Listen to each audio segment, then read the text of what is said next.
On an idea for a TEDx talk. I'll start with my personal story. Then appeal to the pathos, really milk it.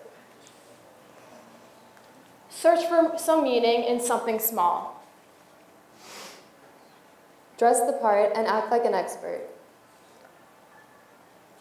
Talk about how technology can bring differences, bridge differences. Defy conventional wisdom. If they're not going to let the cat out of the bag, embrace the bag.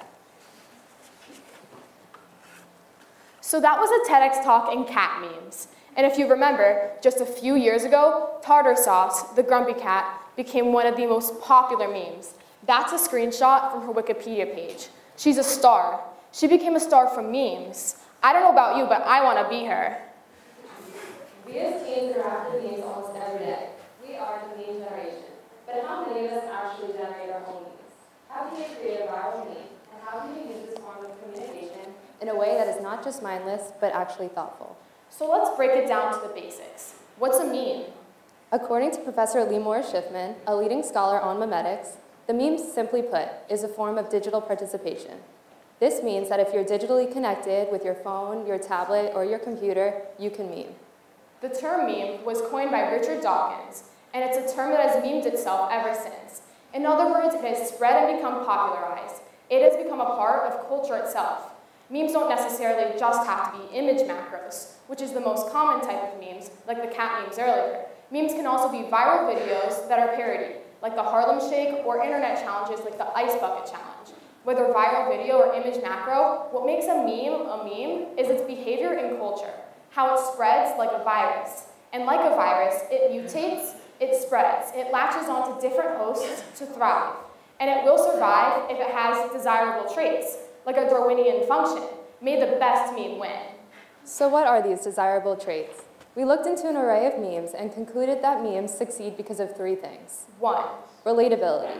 Those with relatable content were more likely to thrive. 2. Humor. It's got to be funny, witty, amusing, or cute. 3. Timing. It's got to capture the zeitgeist of the moment. Ben Ha, CEO of the Cheeseburger Network, said about why memes succeed. It has to do with a cultural zeitgeist that the meme hits on, and a new way of looking at something that's popular. Entertainment we can relate to.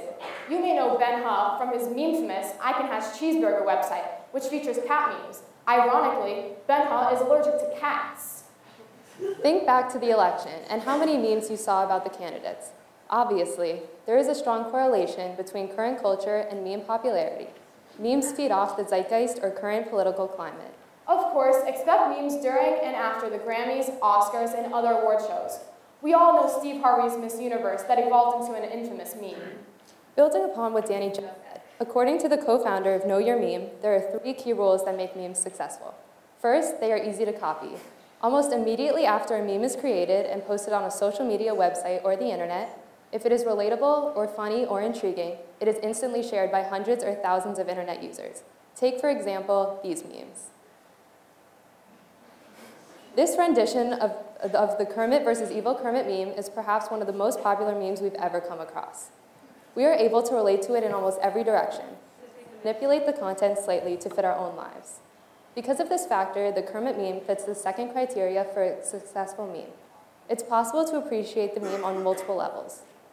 For one thing, it's funny, but it also has the ability to fit into day-to-day situations on different levels. Lastly, a successful meme should seem authentic or not fake. The people who surf the web can often detect ideas that are trying to be displayed as something they are not. However, we will return to this point later on. Memes have the power to connect people through relatable content. Raise your hand if you have ever sent, shared, or tagged a friend in a meme.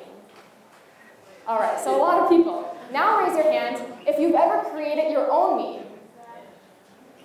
I see there's a lot less people raising their hands.